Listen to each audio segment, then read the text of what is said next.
Welcome to The Walk-In, a podcast where doors stay open and stories unfold one conversation at a time. Hosted by Christopher Michael Sean, author, poet, actor, and lifelong student of people and purpose. Here, you're more than just a listener. You're part of the room, part of the story. In every episode, someone sits down, breathes deep, and shares what drives them, what keeps them moving, and what keeps them dreaming. This is a space for dreamers, doers, and those still finding their way. So pull up a chair, pour something warm, and let's take a walk into the soul. Yeah, sounds good. I'm Tiah Zuzalo. I'm a musician currently in LA. I just moved out here 4 months ago from Philadelphia. So currently just trying to do my music, kind of side hustling along the way as artists do. But goal is for sure full-time artist and musician, and major goal too is just to bring small artists together and kind of support independent artists as well, especially in like a time when the industry is changing so much with social media and streaming and all of that. So I really want my music and kind of just my presence in general to be a place where small artists feel supported and hopefully create some kind of community in music, which is a little harder to get these days, unfortunately. I know you mentioned before, so you had moved from, you said Philly, right? Yeah. Yeah. What was that like whenever you were planning that big adventure? Because I know, like, for me, whenever obviously divorce was a big part of my reasoning for moving to New York, but it was also that Hmm. creative idea of like, okay, there's nothing in Oklahoma for me Yeah. that is going to help my acting, that is going to help my creative pursuits, and that's what pushed me to New York alongside. Because I never thought of New York. I was thinking Texas or LA, but then I had a friend of mine who had a bunch of money and was like, "Let's go out to New York," and I was like, "Oh, yeah, sure." Which that ended up, like, not happening. For you, whenever you were thinking, "Okay, I wanna move not even halfway across the country, but across the entire country," like, that's a big decision. Yeah. That's a big decision. So what was the process for you there, like, mentally, like, deciding that? Yeah, it's kind of funny hearing you talk about it as, like, this big deal because I never really thought about it like that. I think I always just knew that I wanted to do music and therefore be in a creative place, and obviously, I mean, I think similar situation to you, like, New York and LA were kind of in my brain. It's like, "Okay, you wanna do something creative, that's where you go." So I had always had that in my head throughout college, to get out to LA. I also had a lot of friends from college who ended up moving out here before me. They're all in film and also creatives. So they got out here. So kind of seeing them do it was even more motivation for me. But doing music, I think I also just kind of felt like, well, that's the thing to do. That was like a natural next step for me. And I had done New York. I went to my first 2 years of college at Fordham University in Manhattan. So I actually like started my music there. I wrote and released my first song there, and that was kind of like the foundation for me. So I had done New York, I did Philly. I love Philly, still love Philly, and honestly has a great music community as well. But I think I just kind of needed to check the box of LA just because I was like, okay, I never want to not do it and then think, what Mm. would have happened if I stayed here?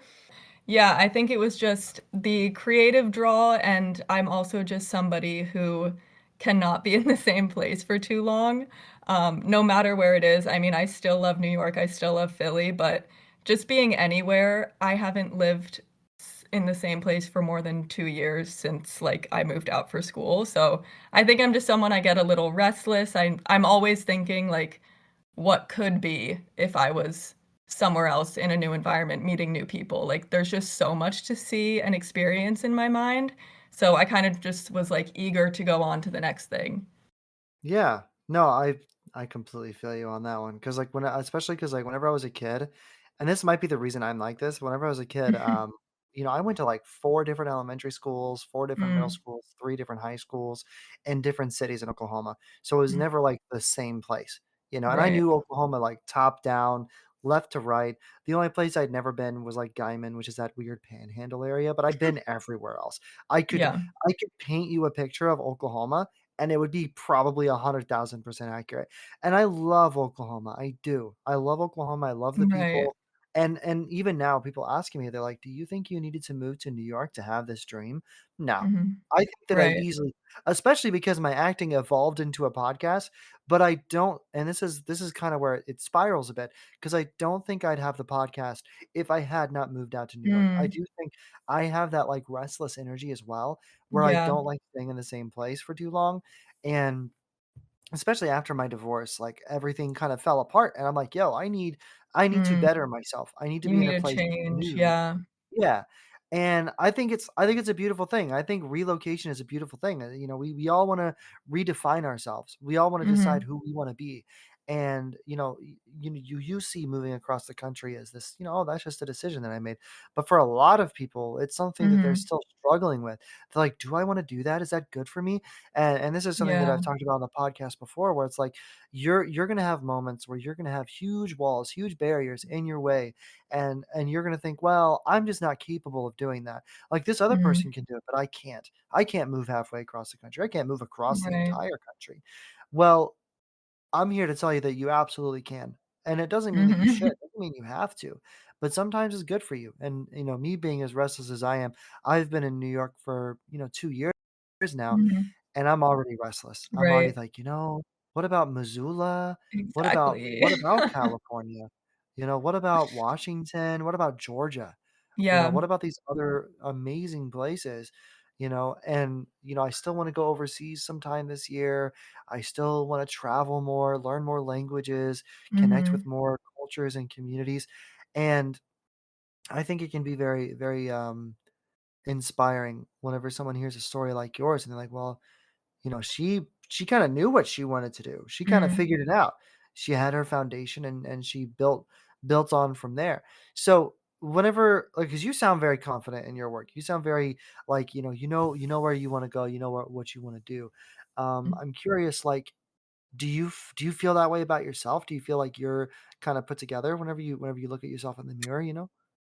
I'm giggling a little bit because not at all. I would not say put together, I think I just maybe I think I'm confident always in the decisions that I've made, so that makes me just, like, confident in where I'm at now, but I have always been so indecisive, so I think I more kind of get anxious and overthink about decisions I'm gonna be making in the future, um, and kind of, like, that's where the overthinking comes in, is, like, it may not even be an issue in this moment, but I'm already thinking about and stressing about, the decision that I'm gonna have to make, so I think in, like, the current moment and everything that I'm doing right now, I'm confident in because I firmly believe in no regrets, and I think that everything you do has brought you to where you are today, and you've earned Mm, everything that you've done, even if you didn't consciously work for it. I think you really need to like thank yourself for even like subconscious decisions that you've made. So I think that makes me really confident in everything that I've done, just because I'm so thankful for everything that's behind me. But kind of thinking about being put together now, or I guess like knowing where I want to go or knowing what I want to do, I have never done that. I think I'm trying to get better at kind of taking things as they come instead of trying to plan so far into the future and then things don't even work out that way anyway. So it's definitely like trial and error and continuing to learn those lessons of like sometimes you do need, like things to go drastically differently several times just for you to kind of see like, "Okay, well, I was stressing about this months ago, and it didn't even go the way that I thought it was going to, so what's the point in stressing about it?" And just kind of mm. letting things come. So I think that's how I'm trying to be, but, we all still get anxious about those I future I think decisions. Yeah, no, I think that's amazing though. Like it can be very difficult. Like you're trying, you're trying, you're trying. But Mhm. oftentimes we interpret as like, well, I'm still just trying. No, you're doing. You're Right. definitely doing. Even if you fail a few times, you're still doing it. You know what I mean? And I'm Mhm. I'm proud of you for continuing on. I think it's one of the hardest things a human can do is continue on. despite how tired you might be or how unfamiliar it might be, you're still pushing forward. And I love that, like, I perceive you as, because this is likely how everyone perceives you, as like very confident in your work. And that's what Mhm. happens whenever you're authentic with yourself. It doesn't mean you're Mhm. perfect, but it means you're perfect in your own craft. It means you're good in your own Right. craft, you know? It's something that I've said before. To be perfectly human, you have to be imperfect. And I think that it's your imperfections that make you beautiful. Um, and I might not know your imperfections, but I bet you do. If I look in the mirror Yeah. and if I look at my craft, if I look at my art, if I look at my face, I can see a million different imperfections. But someone else might see beauty. Somebody else might be like, "Man, that's really what makes Chris beautiful," you know? Mhm. Um, so yeah, I'm proud of you for that. I'm proud of you for maintaining that. And you may not know where the next step will take you, but you take it anyways. You know, Right. um, life is like riding a bicycle. Sometimes you're gonna fucking hit some speed bumps. It It's reminds true. me of a s- yeah. That reminds me of a story.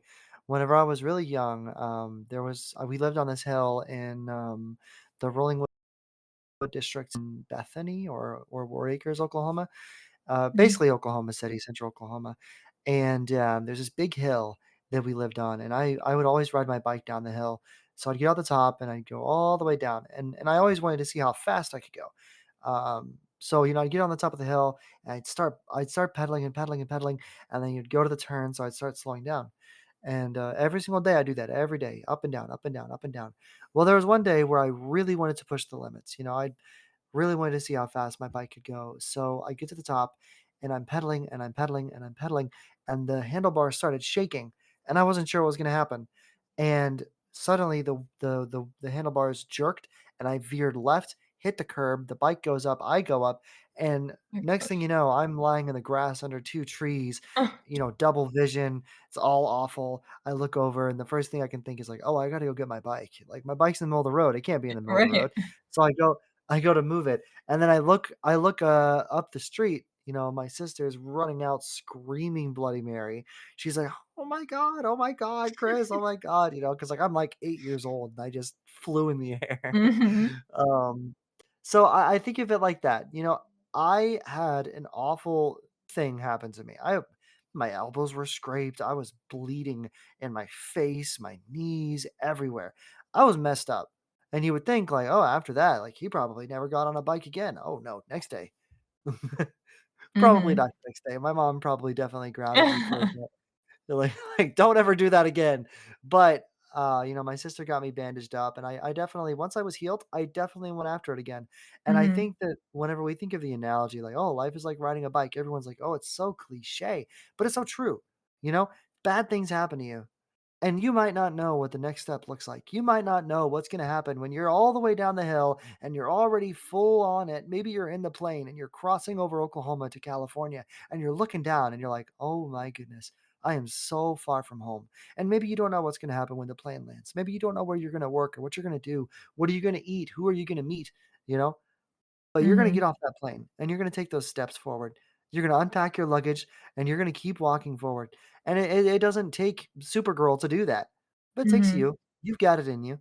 You did it, and that's what's incredible. So you see an ordinary story. I see purpose. I see a beautiful dialogue between you and the universe, where you said, I don't know what's gonna happen. I don't know what's gonna be thrown at me, but I do know Mhm. that I have the decision to get on that plane. You know, I'm reminded of a story. Um, this was last semester, and this guy, I think his name was Michael. He wrote a book about this person who was moving to California from some state. It wasn't that far away, and he was in the airport, and he started seeing like different versions of him, some with mustaches, some with not, different versions of him going to different places. All of them were alternate versions of himself, and he said in his author's note that the idea of that scene specifically was the idea that the main character was struggling with the idea of Mhm. who is he going to be based on his decisions? Where is he going to Yes. go? All of these possible different endings. And I was reminded of my own story. You know, I had the possibility of going to Houston, Texas, Austin, Texas, of Mhm. staying in Oklahoma City, going to LA, going to New York, going to Philly. I had all these different possible outcomes. And what could have happened? Would I have become a police officer? Would I have become a lawyer? Because those were dreams of mine. Would Mhm. I have been a really great actor or a voice actor? Maybe I never started the podcast. There's so many different possibilities, and that's what can be scary. Whenever you're sitting in your theoretical airport in your mind, and you're thinking about your theoretical California, and you're like, man, I don't know what's gonna happen. Well, that's Right. okay. That's the beauty of it. You have a blank sheet of paper in front of you. You've turned the page. You have a whole new chapter, and it's yours to write. I've had so many people Mhm. say, I don't know what I'm going to do next. I don't know who I'm going to be, where I'm going to go. God, that's Yeah. gorgeous. Because you get Right, to I decide. totally agree. I think that's Yeah. what draws me to it is, like, not knowing. Like, I think what scares me actually is kind of having a routine of a life that I know what to expect every single day and I know that it's going to be the same. I think Mm. that's almost what scares me away from a place, but like exactly what you're saying of not knowing where you're going to go and seeing yourself in all of these different situations, like what if I was the Tia who stayed in Philly or what if I was the Tia who moved back to New York? Like I just think whichever decision you ended up making in that moment was the right one. And I think that's kind of where my restlessness comes from too, because I know there are all these different versions. And I think that's what's so exciting to me because you can be all of them or you can be several. And maybe you'll be one where you want to stick around for a while, but you don't know yet. So that's what's exciting about it. Oh yeah, definitely. Yeah, definitely. And I think that for anyone out there, like especially like in the music world, like and voice acting and acting as well, Hmm. everyone thinks you need to be in one of the hubs to really make it. Right. Like you need to be in New York City or you need to be in LA.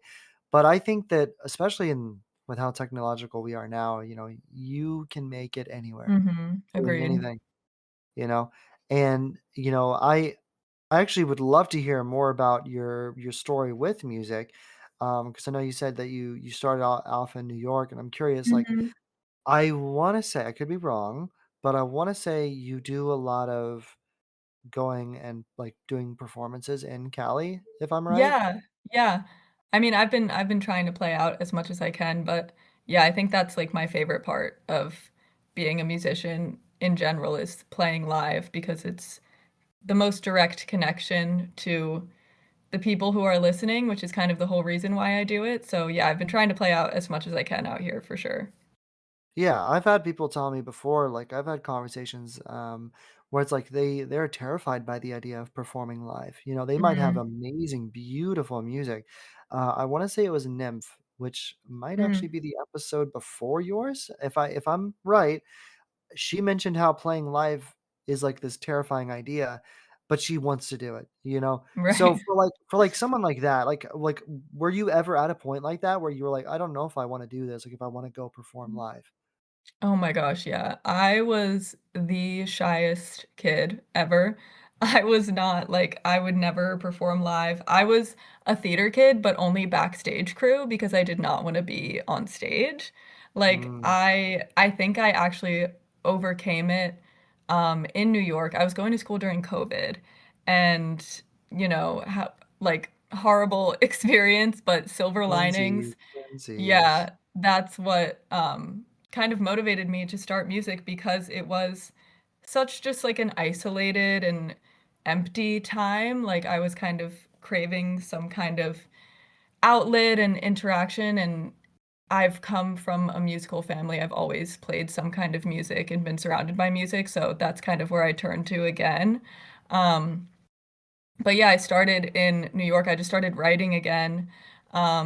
I had written like as a kid, just like little like love songs in my notebooks and stuff. But I started writing again in New York during COVID and then really kind of got inspired to make something of it. I think it definitely helped that I was in New York City and just like surrounded by creativity in general. Um, but yeah, I had never kind of committed to music before that. I think it's reminding me of I just went to kind of like an indie musician gathering kind of thing the other night, and we were passing out like conversation starter cards, and one of them was what's something you've changed your mind about in the last few years, or like have you changed your mind about something major? And I couldn't really think of anything because I don't think I've changed my mind. I think I've just become more honest with myself. Like it Mm, was always there, but I never said until like a few years into college, "Oh, I want to be a musician. I want to do music." Because I was just very scared of people being like, "Well, what do you mean? You're like so shy, you're introvert. Like that's just not going to work out for you." mm, So I would revert to other things and be like, "Oh, well, I'll do music in the corporate sense or music marketing or something like that." But I think as of very recently, I've just been able to be more honest with myself in the way of like, no, I don't want to do music in that way. I would like to be the performer and I want to be the artist and I want it to be my music that I'm promoting, you know?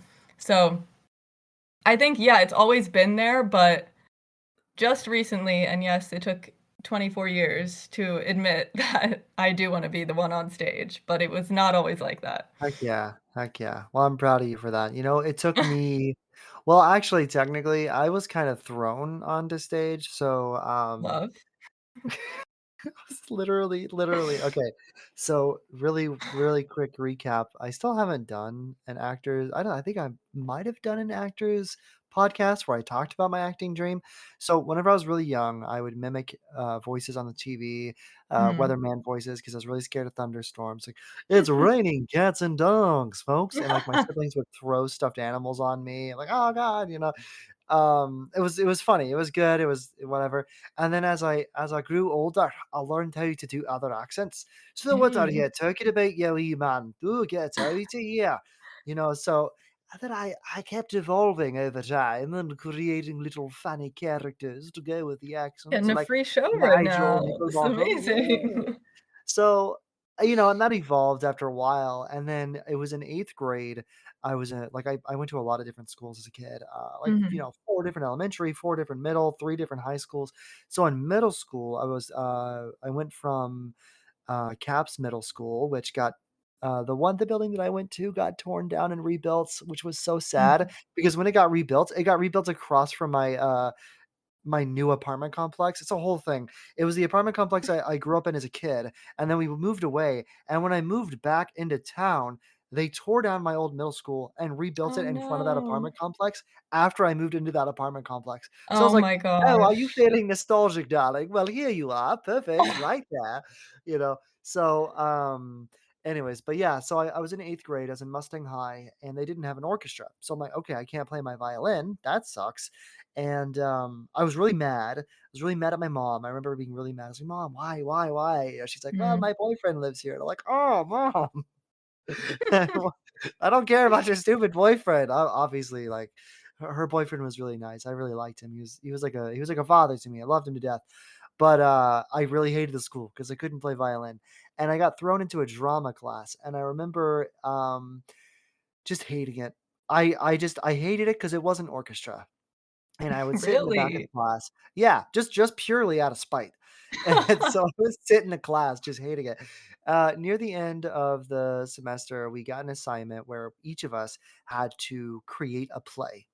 And this was after I kinda got numbed into it, and I was kinda like or, you know, brought into it.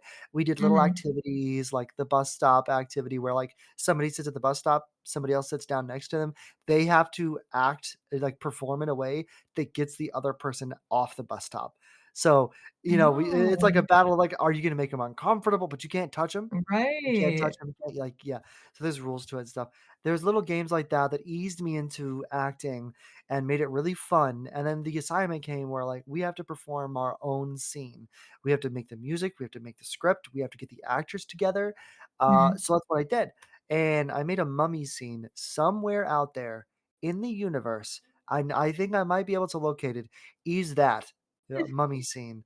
Um, and I remember because I had to steal my mom's laptop to record it. So I think it might be on my Facebook actually, because I remember titling it like, "Oh, thanks, Alyssa, for letting me borrow your laptop." Wink, wink. Like, obviously, I was lying my ass off. Um, but yeah, so there's a video out there, and it has Sail from AWOL Nation. I'm the mummy lying down on 3 chairs, and I get up, Amazing. and there's the little guard with the light, and he's going around the chairs, and there's the thief who's also going around grabbing things on the stage as they go, and then the guard sees the thief, and then they chase each other around the coffin that I'm in, the chairs, and then they bump into the coffin, which, by the way, this was written down, beautiful. Performance, awful. Because first of all, you could tell they were trying to intentionally avoid each other. There was a few times where they saw each other, and then when they went to bump Oh the my coffin, god. God, it was middle school. It was beautiful. So Alyssa goes to bump the coffin, and she's like making every intentional step. She had to make 5 whole steps to bump into the coffin. And, and then I get up, and then I chase the guard, and then I throw the gun down, and then I grab at him, and he dodges. That was a beautiful scene. Not to brag, but I'm a great actor.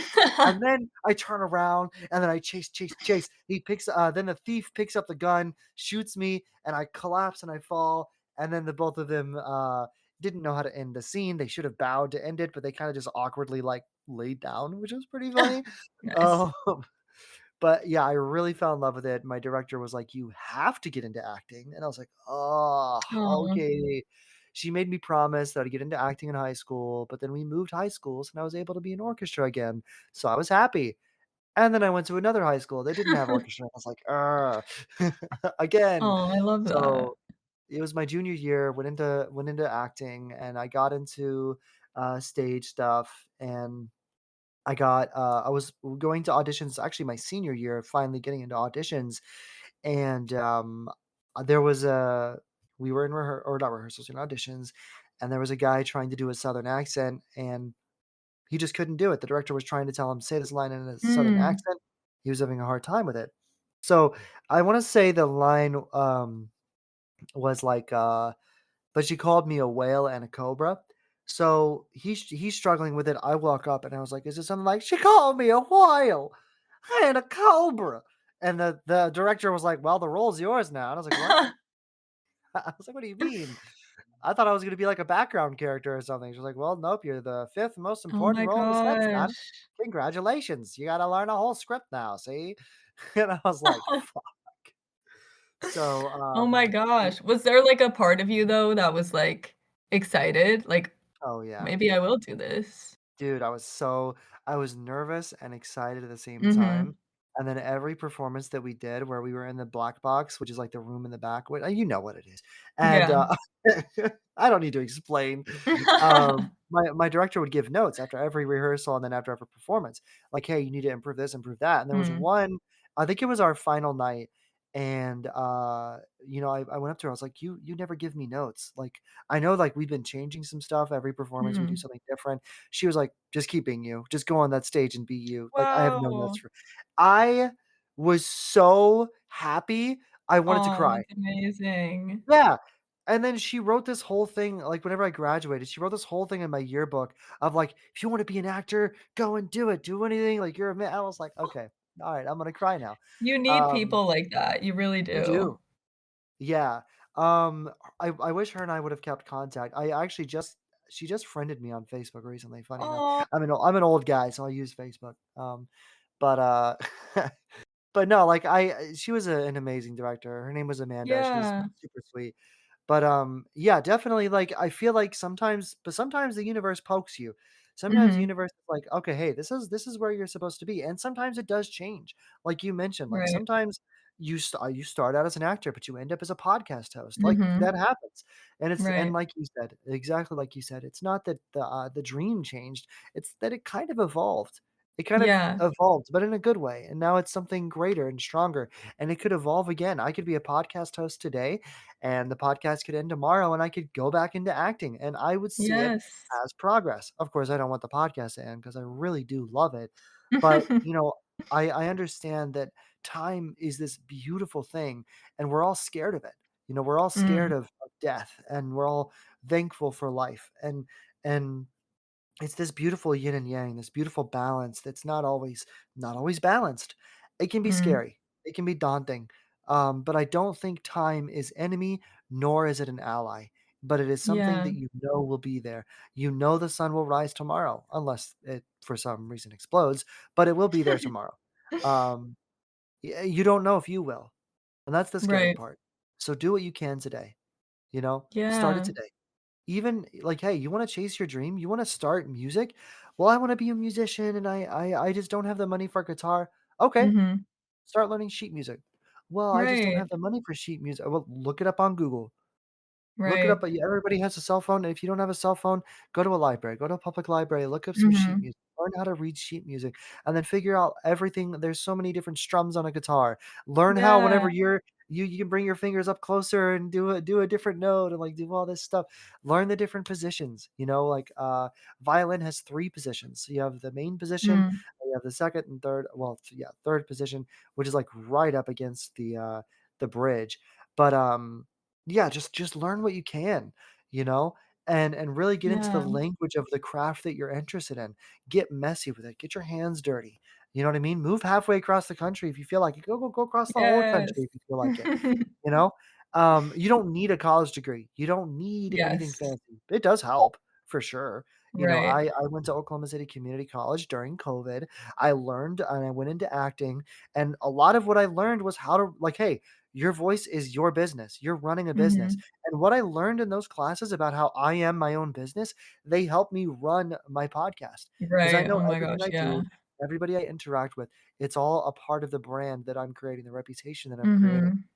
Which, don't get me wrong, I'm waiting for the accidental hiccup like PewDiePie on the bridge, and I'm hoping it never happens. But there's gonna be an incident that I'm sure that I'll have to survive, that I'll have to make it through. But it's all part of the process. We all have Yeah. moments on a hill when you're riding a bike and you want to know how fast you can go. How fast can you go? You ride, and then you crash. But Yeah. there's always going to be someone like Amanda or like you who looks down and sees that you crashed and they're going to come to your rescue. And that's the beauty of life. Have people around you. Have that beautiful, crazy, reckless dream. Get reckless with your dreams. Get reckless Mhm. with them today. Because let me tell you, you're gonna get up. You might be wounded. You might need to bandage yourself, but you're gonna get up and you're gonna keep moving. Maybe to California or maybe up here to New York. You know, change your time zone Yeah. if you feel like it. But sometimes it's a mental shift. Even if you're not restless like you and I, even sometimes it's just a mental shift. You need to change your mindset and go, Right. I think the first thing I need to do today is make my bed.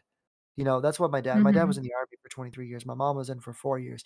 And both of them said, if you want to be responsible, if you want to chase any dream, go anywhere, make your bed. That's the first Mhm. task of the day. Because if you can get up and make your bed, then you can get up and make breakfast. If you can get up and make breakfast, Right. then you can go for a jog. If you can go for a jog, you know what I mean? So it's a Right, it's a yeah. rolling and it doesn't mean do it every single day. It doesn't mean cold turkey, you have to be perfect. Ease yourself into it. Start with one tiny thing. Celebrate your wins as you go, you know? Sorry, I feel Yeah. like I'm stealing all of your potential thunder No, here. not at all. I'm nodding aggressively over here. I completely Nodding agree. aggressively. I feel Yeah. like yeah, I feel like exactly what you're describing is kind of how I have always tried to reframe it, is like treating your dreams or whatever you want to achieve as the journey instead of as having some final destination or like idea of succeeding that you have as kind of like your end zone. I think I've had that for a really long time, and that's kind of what scared me away for so long because then you get into the mindset of, well, if it's not going to end up exactly how I have in my head, then why even try? So I think treating it as the journey and like what you're saying about just like doing it and taking the first step, like just taking that first step, you've succeeded. You're already on the journey, you're already doing it. Mm. And I had a mentor who reframed it that way for me too. That was so helpful. It's just like he would ask me about like what is this perfect idea of success that you have in your head, and then actually break that down. What is the likelihood of that happening? And then you're like, wow, it's not that high, so I should not put that much weight in it, and just learn to treat it as the journey instead, because odds are you're not gonna reach like your success is not going to be the success that you had in your head for so long. And I think just trying and like doing it and taking even one step, it doesn't have to be a bi-coastal move, but getting up and making your bed when you didn't think you could, that's success in its own way because you tried, you know? Mm. So it really is exactly like what you said. It's just reframing. And I think Oh, yeah. reframing towards the journey instead of the destination has helped me a lot. Yeah, I bet with something like music, it can be very, very helpful as well because Mhm. you have these things, you have these moments, I'm sure, where you create something that you think is going to be, earth-shakingly beautiful. Mm. Like, oh, this is going to be the thing that gets me big, and then you create it, and you're like, okay, well, it didn't have a huge impact, but Mhm. this is where you shift your mindset. I created something beautiful. I published Exactly. my book, and whenever I published it, I had to make sure my mindset was like, okay, I don't care about how many buys I get. I care that I Right. published a book. Like that's awesome. You Right, know? you did it. Yeah, it's really Yeah. like it's just not putting weight in other people's reactions to it, or I guess, like, the response from it, but just the fact Yeah. that you did it, and then when you do that, any response or anything that lines up with that idea of success in your head is just an added bonus.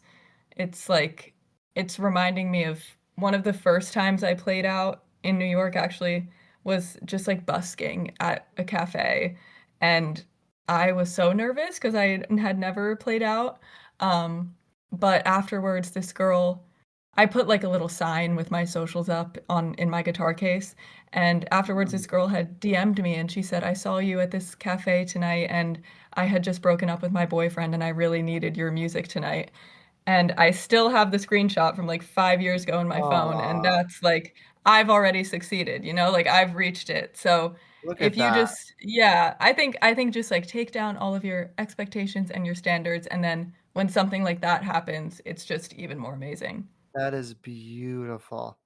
That reminds me of, so my goal with the podcast was to inspire one person, and it ended up Mm, happening on, like, my 3rd or 4th episode. It was a friend of mine's, well, not really a friend, she was a old coworker of mine, now she's a friend. Her son was listening to the podcast episode where I talked about my first ever car crash. Like, I've been driving since mm, 2019, never been in a car crash ever, never had any tickets, never had anything. Um, so I was driving from New York to Oklahoma last September, and, I was in my Subaru, my new Subaru, and I was driving through PA, just past the state line, and there was a truck on the side of the road, didn't have any signal light, didn't have any brake lights on, nothing. mm. And it was like an optical illusion for me as a driver, because for me, I was looking at it, I was like, "Oh, it's a truck on the side of the road, they're Yeah. parked." Like, "Oh, I need to get over, there's a car to my left, I can't move, it's safer to just maintain course," right? So that's what I was doing. The truck, and if you look at the dash cam, just as I was right next to the cab of their truck, they veered in towards me Oh my into the lane of god. travel. And they were moving. They were going probably about 20, 30 miles an hour. I was going 70 because the speed limit was 70. So I was going Right. 70. And because I had lane assist on, I had my cruise control on. You can literally hear both of those disengage as I veer off to the left. It's a bigger car. I'm used to a tiny little Kia Forte. I start spinning out, and immediately, like, very similar to that experience of, like, down the hill, and you see yourself right before you crash. Yeah. Let me tell you, when I was on that bike and that my wheel, turned to the left, and and I don't even look over. I just, like, in my mind, I'm looking over, and I can already tell what's about to happen. Like, I'm gonna crash. Mm. So in that moment, and my friends always ask me, "Why didn't you look at the internal dash cam?" I was like, "'Cause I could not." You think I can look at myself dealing with that? There is Yeah. no way that I c I was having a hard, like, a lot of people experience this, and they cannot drive. I had Right. 22 hours left of driving that I needed to do. I was only, like, 4 or 5 hours into drive. I had so much Yeah, more left. no. And I had done so much planning on it. I needed to go to Oklahoma. I needed to finalize my divorce so I could come back to New York, change my, because I had taken her last name in the marriage. I need to go get the Mm, divorce finalized. I need to come back to New York, get my name changed into all of my documentation, get my passport so I could fulfill my dream this year of traveling abroad. That's my goal this year. I want to go somewhere, even if at this point, yeah. even if it's Canada. So and so what happened is I spun out. Thankfully, I didn't crash, but someone did crash into me. If you look at the Oh rear my dash cam, gosh. while I was spinning out, so I'm going hard left. I'm not used to that big SUV because I just bought it. I used to own a tiny Kia. So I go left. I turned way too hard, and I ended up going, spin out left, spin out right, spin out left. Just as I spun right and evened out into the correct lane of travel, back, in control. Um, there was a car. that had gone onto the shoulder to pass me on the left Mhm. that was like you can see from the rear dash cam, they were very far back, and then they Right. went into my blind spot, and just before the truck pulled out, they backed up a little bit, but then as I was spinning out, they sped up, went onto the shoulder to pass me, which caused them to collide with me. Oh my god. So yeah, which was terrifying. In the dash cam, you can literally hear me, like, screaming, "It's all over, it's all over, it's all over." So then I pull over, I see the other car spin out, I'm thinking, "Oh my god, did I just kill this person?" You know? So then my mind is Yeah. racing. So the car pulls over, I can't even open my driver's door because that's where they hit, and so I'm having to, slam, slam, slam, and I push it open, and I run out to the other car, and I check on them, and they just start yelling at me and Oh my cursing me out. god. They're like, "Did you not see that truck? Did you not see that truck?" Whatever. They didn't even have insurance. I had insurance, so then my insurance contacted the insurance that was expired, then we found out it was expired. The trucker just sped off. Um, End of it all, first crash ever. I was terrified. Ended up being the trucker's fault, thankfully. I got all my stuff repaired and everything like that. But in the moment, absolutely terrified. I had to pull over and I had to ask myself, do I keep going to Oklahoma or do I turn back and go to New York? I had to ask myself that. And I ended up going like, I need to go. I need to go. I need to go. I need to push myself. And it took my dad on the phone. He was like, you need to pull over and compose yourself. He's Yeah. like he's like, "You just had something awful happen." And I'm thinking for me, like, whenever I had my Kia, I he co-signed for me, and I never got into a car crash, never got a ticket with that car. But now I get this new car and I get into a car crash, so the first thing I'm thinking is, I'm gonna call my dad, and he's gonna be so fucking Mm. disappointed in me. That's all I could think of. Yeah. Um, so, I'm crying like a fucking child. I'm on the phone with my mom. She got alerted by Life 360 that I was in a crash. I get a call from my brother. I'm calling my dad. I'm calling the police. I'm calling the insurance company, everything. And I'm bawling my eyes out. And my dad was like, "Look, I don't care about the car. I care that you're okay. That could have been a lot worse. There's an 18 wheeler involved. That could have been a lot worse. I'm Yeah. glad you're okay." And so, yeah, he was like, "Pull over, find a gas station." I was like, "Dad, you're my next stop." Like, I was gonna stop. He lives in Kentucky. So, like, the goal was get from New York to Kentucky, spend the night with my dad, go the rest of the way to Oklahoma. I was like, "You're my next stop. This is messing up my ETA. I don't wanna show up at 2 AM." He goes, "Chris, I'd rather you show up at 2 AM than not at all. Take whatever Right. time you need, even if it's 6 AM, even if I need to buy you a hotel in Pennsylvania. Take your time, Yeah. get rested up, and whenever you feel comfortable, get back on the road." He goes, "The first thing you need to do is make sure the car is able to be driven," which thankfully the officer was kind enough to check the car for me because I was completely out of whack. Um, 'Cause my grandpa was a mechanic, so if I had been mentally there, I really could have tackled it, but, I was not. Right. Yeah. Um but yeah, and so this kid, going back to it, this kid had listened to that podcast episode where I'm going into detail about this crash, and, he told his mom, who told me that whenever I mentioned my perfectionism, my idea of like if I tell my father, if I tell my mother, it's gonna break this idea that I'm supposed to be this perfect kid. I was supposed to be the perfect kid that has everything put together, everything figured out. I didn't want anybody to know that I had any flaws, especially after I came to New York. I wanted to keep my reputation as the perfect guy. Mm. And I realized that to be perfectly human, you have to be imperfect. You wanna be Mhm. beautifully, perfectly human, you need these messy moments because they prove your humanity.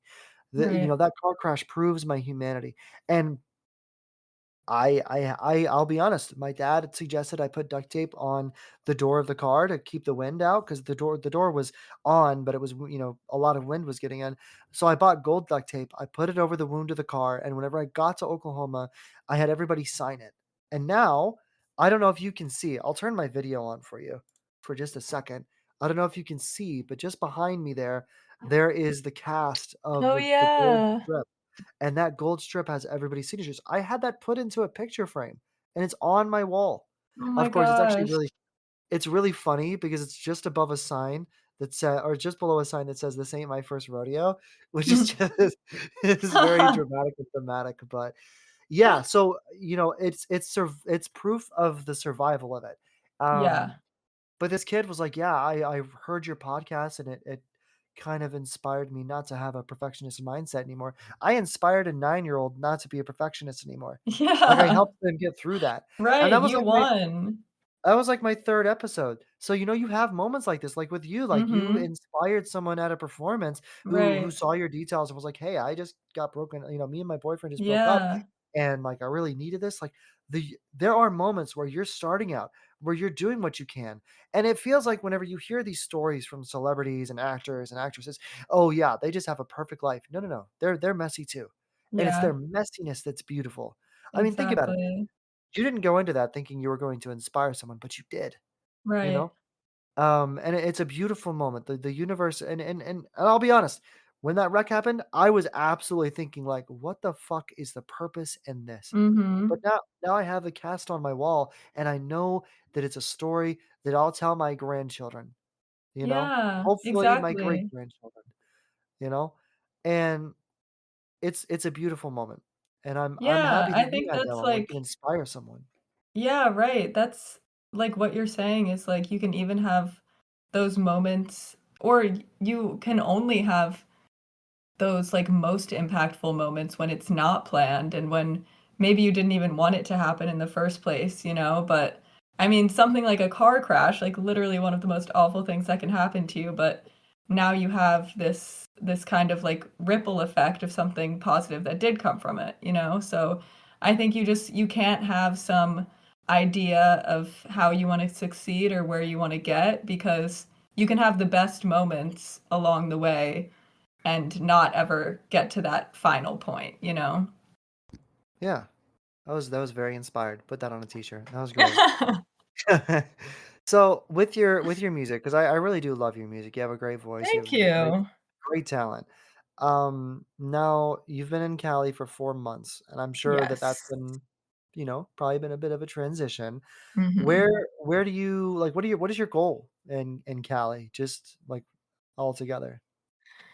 See, this is a good question because I think I don't have a set goal. I think number 1 is to be able to do my music full time, but that can kind of mean anything to me, and I'm trying to keep it open and in a mind frame where that can truly mean anything, just again, Yes. because I don't wanna have kind of like a concrete You don't wanna have idea like a of plan. success. Yeah, Yeah, exactly.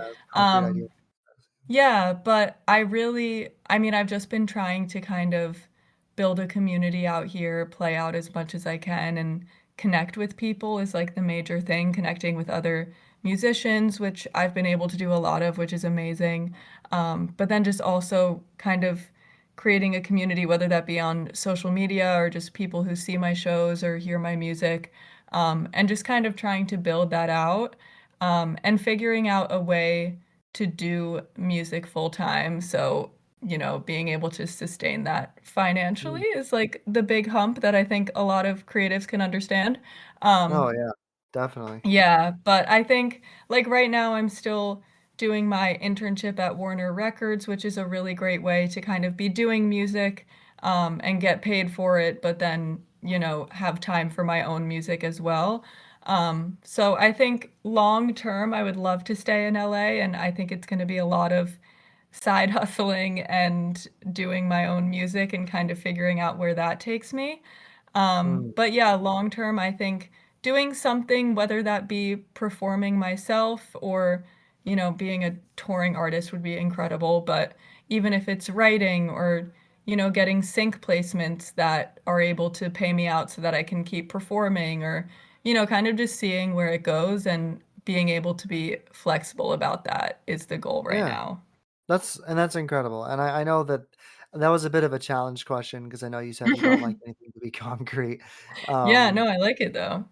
yeah, I mean, and that's the thing, like, even for me, like, if somebody asked me that, I'd be like, "I don't know, because I don't like Mhm. anything to be, like, super planned out. I like playing it by ear and Right. seeing, like, where can I go, what can I do?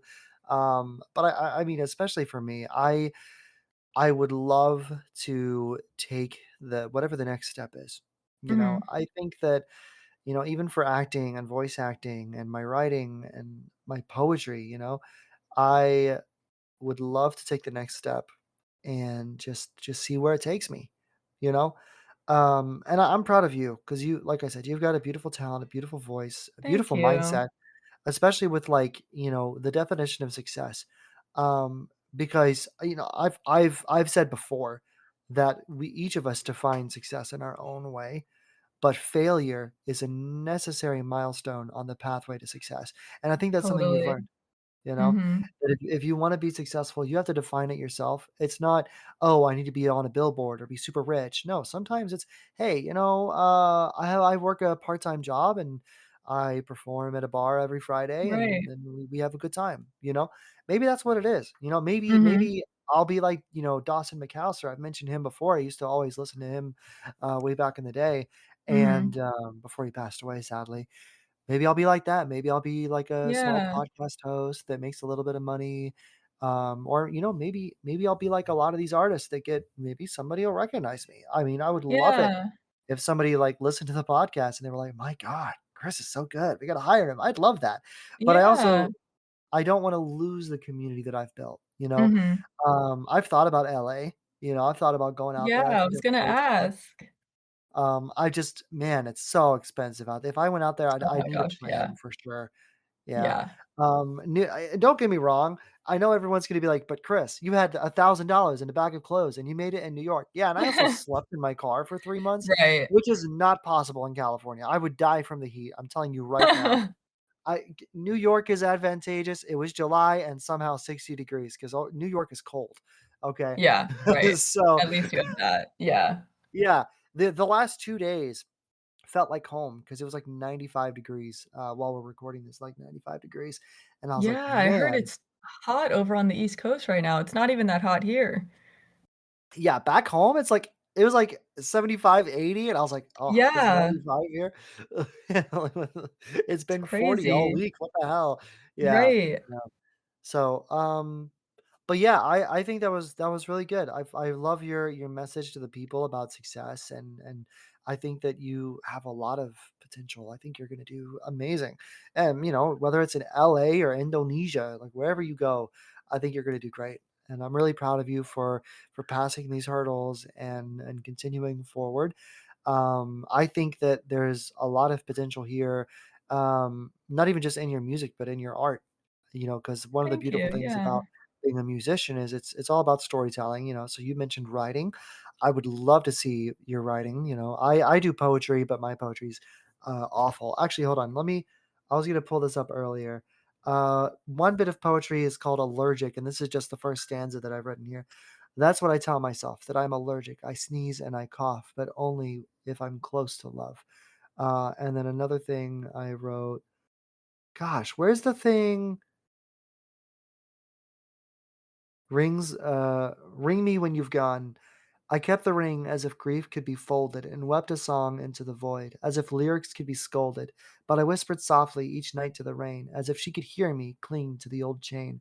Oh, fall apart, fall into me, fall together into forever, to eternity. For rings do sing of simple things, love of folly and kindness leans.